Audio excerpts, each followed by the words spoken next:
So the question is, a block of mass m slides down on a rough inclined plane with a constant velocity.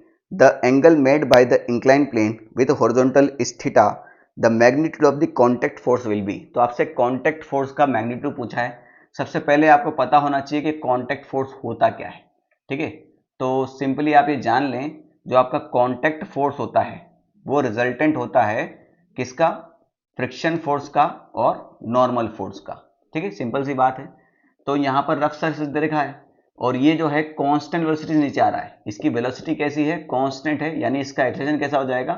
Zero हो जाएगा. ना ये force बड़ा है ना वो फोर्स बड़ा है. ठीक, सिंपल सी बात है. तो इधर लगना है इसका नॉर्मल फोर्स ऊपर की तरफ. ये अगर एंगल थीटा है तो नीचे लगता है mg.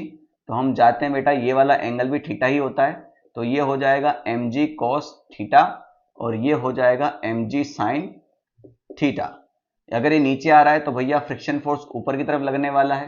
ठीक है, तो नॉर्मल फोर्स एक्सेलरेशन जीरो है, इस वजह से ये normal force mg cos theta के बराबर हो जाएगा और आपका friction force mg sin theta के बराबर हो जाएगा. ये दोनों के बीच में एंगल कितना है? 90 डिग्री है.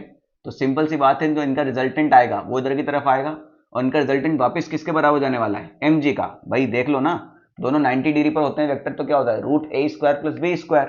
ठीक है, तो रूट ए कितना हो गया बेटा? किसी को भी ए मान लो आप, कोई दिक्कत नहीं है.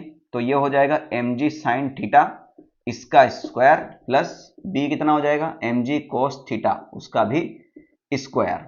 तो यहां पर आप देख लो, ये हो जाएगा mg का whole square sine square theta plus cos square theta, वो आपका 1 हो जाएगा. यहां से हमने M square G square common ले लिया. ठीक है, तो इसका रूट करेंगे तो कितना आ जाएगा? वापस फिर से mg आ जाने वाला है, जो कि आपका ऑप्शन नंबर ए में है. ठीक है.